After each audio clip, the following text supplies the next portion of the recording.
الأقاليم العربية والإسلامية من عدد من الصراعات، ولعل الدور التركي الكبير في إزالة الكثير من المعوقات والمشاكل التي تعترض إحلال السلام في عدد من الدول بالشرق الأوسط وفي المحيط العربي. ولا ننسى الأدوار الكبيرة أيضا فيما يخص الأدوار التركية في إحلال السلام في السودان، وأيضا الدور التركي الكبير في دارفور وفي الولايات المختلفة في دارفور.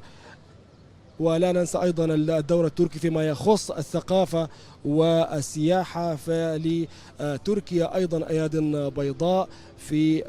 ترقية العمل السياحي والثقافي في السودان،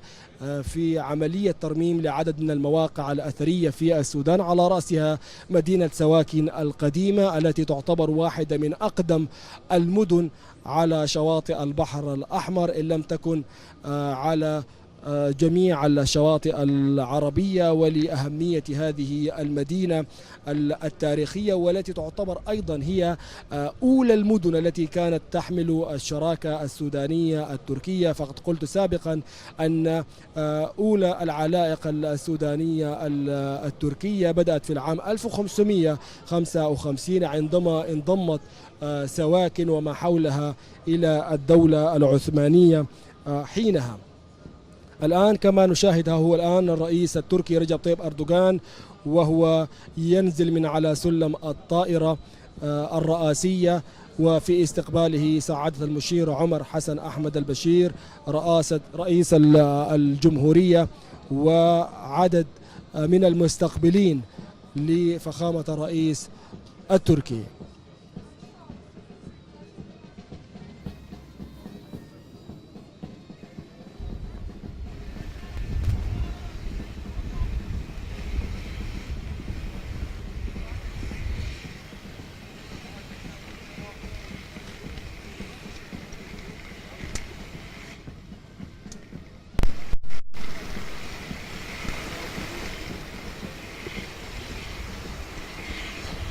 ها هو الآن السيد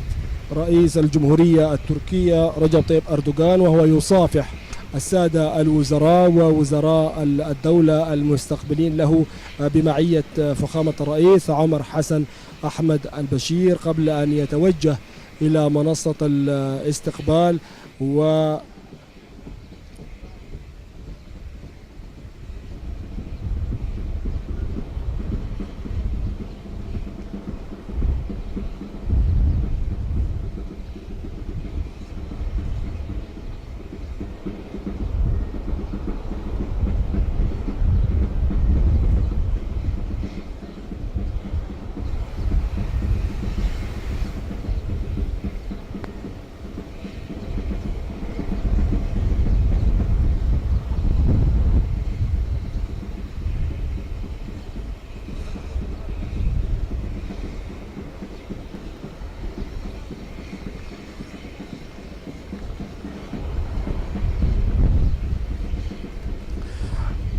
وأيضا تتواصل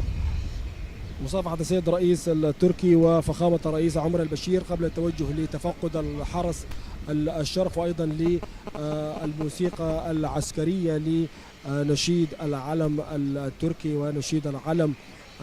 السوداني. هذه الزيارة التي سوف تستغرق يومين من الزمان يشهد فيها فخامة الرئيس التركي من توقيع عدد من الاتفاقيات بين الجانبين، كما يقوم أيضا السيد الرئيس التركي بمعية رئيس الجمهورية بالتوجه إلى مدينة سواكن والوقوف على هذه المدينة التاريخية، وإلى أي مدى وصلت أيدي الترميم لهذه المدينة الميناء الأول للسودان. الآن السيد المشير عمر حسن أحمد البشير رئيس الجمهورية والرئيس التركي وقد انتهيا من مصافحة الوفد المرحب والمستقبل، ويتوجهان الآن لمنصة الاستقبال الرئيسية بأرض مطار الخرطوم.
الآن الرئيس التركي وفخامة الرئيس عمر البشير وقد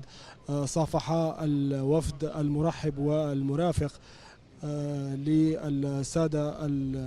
الدبلوماسيين ورجالات السلك الدبلوماسي بالخرطوم وأيضا قيادات السفارة التركية بالخرطوم. هذه الزيارة التاريخية للرئيس التركي رجب طيب أردوغان والتي تتسم في مجملها بالاهتمام بالكثير من القضايا السياسية والاقتصادية بين البلدين وعلى رأسها الاستثمار التركي